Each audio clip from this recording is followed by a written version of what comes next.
Shalom, peuple de Dieu, que le Seigneur vous bénisse. Par la grâce de notre Dieu, nous avons achevé le mois d'octobre et nous entamons le mois de novembre. C'est un mois hautement spirituel que l'ennemi voudrait consacrer à la mort, mais nous déclarons que nous avons la victoire sur la mort. Nous condamnons les fêtes de Halloween, de Toussaint, parce que notre Seigneur n'est pas mort, il est vivant, il est ressuscité. Et ce ne sont pas les morts qui adorent le Seigneur, qui célèbrent Dieu, c'est nous les vivants. Que tout esprit de mort, donc, soit chassé de nos vies, de nos affaires, de nos entreprises, de nos familles, au nom de Jésus. Le Seigneur a dit qu'il est la vie et la résurrection, que la vie et la résurrection du Seigneur règnent en nous, dans le nom de Jésus-Christ. Alors, je viens partager avec vous la méditation d'aujourd'hui. Le thème donc de notre méditation, c'est devenir une nation puissante, thème du mois. Le thème de la semaine, la promesse de Dieu en ce jour. Le thème, c'est devenir donc une nation. Et le texte de base, c'est le texte, c'est notre leitmotiv que nous déclarons chaque dimanche. Le plus petit deviendra un millier et le moins d'une nation puissante. Moi, l'Éternel, je attirer ces choses en leur temps. C'est une prophétie, une déclaration sur et au bord sur chacune de nos vies, de nos familles. Dans le nom de Jésus-Christ de Nazareth.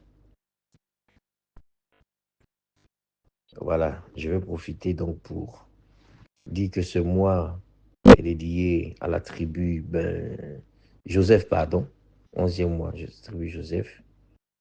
Voilà, que Dieu bénisse tous les natifs du mois de novembre, partout, que ce soit des plateaux, que ce soit le Pougon, que ce soit à Paris, un peu partout, ceux qui nous suivent. Le plus petit deviendra donc un millier et c'est une prophétie qui doit s'accomplir. La prophétie de la multiplication et de la puissance.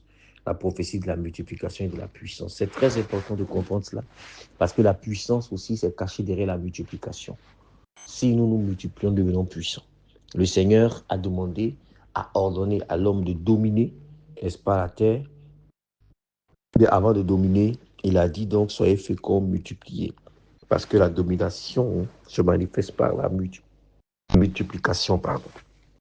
Je prie donc au nom de Jésus que le Seigneur nous multiplie à l'infini. Nous multiplie à l'infini afin que nous devenions une nation. Vous savez, le plan de Dieu pour l'homme a toujours été la dimension de la nation. Dieu bénit une personne et quand Dieu bénit cette personne, Dieu a l'intention de faire de cette personne une nation. Dieu a l'intention de faire cette personne une nation. Donc, une nation, c'est une communauté de personnes, n'est-ce pas, caractérisées, je dirais, par trois choses en résumé. Des personnes qui vivent sur un même territoire, des personnes qui partagent une même culture, qui partagent aussi une même langue ou bien même langage. Et c'est très important, je veux vraiment nous encourager sur les trois aspects de la nation. Vous savez, Dieu pense nation. Et l'une des choses qui nous bloque dans notre multiplication, dans notre avancement avec le Seigneur, c'est le fait que nous ne pensons pas nation, nous pensons individualité, nous pensons à nous-mêmes. Et si on pense un peu trop loin, c'est juste notre famille. Mais au-delà de nous, au-delà de notre famille, le Seigneur a une pensée pour la nation. Voyez, lorsque Rebecca était enceinte de ses enfants, des jumeaux, Jacob et Isaü, n'est-ce pas, quand elle allait consulter l'Éternel, regarde la parole de Dieu, la prophétie de Dieu. Le Seigneur dit, deux nations se trouvent dans ton ventre, deux nations, et deux peuples sortiront de tes entrailles. Vous voyez? Donc, déjà, à l'étape d'embryon, à l'étape des fœtus, Dieu avait le langage déjà de la nation. Vous savez, toute semence de Dieu a pour but la nation. Quand Dieu vous appelle, Dieu fait de vous une nation. Et Dieu veut faire de vous une bénédiction. Quand Dieu appelle Abraham, il dit à Abraham que je te bénirai et je ferai de toi une source de bénédiction et toutes les familles de la terre, autrement dit toutes les nations de la terre, seront bénies en ta postérité. Donc Dieu a une vision de nation, en fait. Et l'Église doit adopter cette vision divine de la nation. C'est très important. Nous devons sortir de nos intérêts un peu personnels, un peu égoïstes, nos propres vies, nos propres bénédictions, pour penser général, pour penser nation. Alors la nation, c'est un groupe qui partage un même territoire, une même culture et un même langage.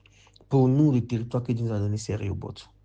Partout où nous sommes, c'est Rehoboth. Et nous devons avoir la pensée de la multiplication. Il faut que Rehoboth, que ce soit deux plateaux, que ce soit Paris, que ce soit Yopougon, nous travaillons dans le sens de devenir une nation puissante. Et comme une nation devient puissante, numéro un, c'est par la multiplication, par le fait de devenir nombreux. Nous devons évangéliser. Nous devons prier les uns pour les autres, encourager les bien-aimés, nous encourager, nous exhorter et travailler à ce qu'on devienne nombreux. C'est la promesse de Dieu. Il dit multiplier. Il dit le plus petit deviendra un millier. C'est vraiment la multiplication de Dieu. Et que cette parole-là vraiment s'applique, je dirais littéralement, sur nos vies. Que chacun de nous puisse porter 1000 âmes devant le Seigneur. Parce que n'oublions pas que c'est ce qui va nous rester. Et c'est par cela que Dieu nous récompensera. Donc, une nation est puissante déjà par la multiplication. Il faut qu'on devienne nombreux, nombreux, nombreux, nombreux. Notre territoire, donc, c'est Rehoboth. Ce sont nos églises. Et là, il faut qu'on devienne nombreux. Numéro 2, une nation est puissante par sa culture. Quand je parle de culture, c'est là aussi la mentalité. Quelle est notre mentalité? Quelle est la mentalité des fils de Rehoboth? Voilà, nous devons avoir la mentalité de gagneur, la mentalité de champion, la mentalité des héros de Dieu, des personnes avec qui Dieu fait des exploits. Et c'est très important, cette mentalité. Vous savez, les enfants d'Israël ne sont pas entrés dans la terre promise à cause de leur mentalité de défaite, leur mentalité pessimiste, leur mentalité de nous, il était préférable pour nous de mourir en Égypte, une mentalité rétrograde. Et à cause de cela, ils n'ont pas pu prendre possession du pays que Dieu leur donnait. Parfois, notre propre mentalité peut être un grand obstacle à la manifestation de la gloire de Dieu dans notre vie.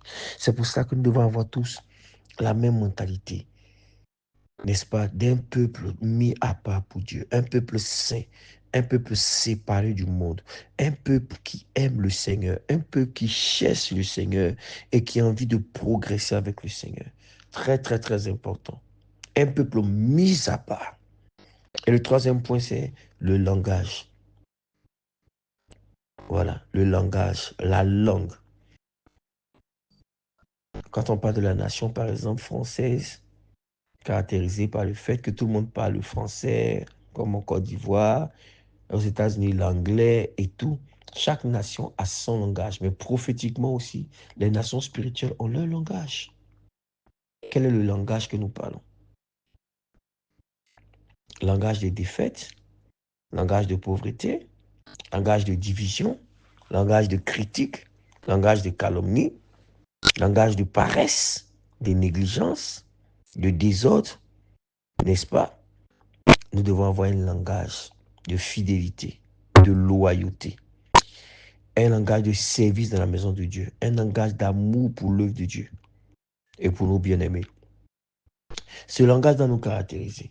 Et c'est par cela que nous deviendrons une nation puissante. C'est la volonté de Dieu. La Bible déclare, ton Dieu ordonne que tu sois puissant.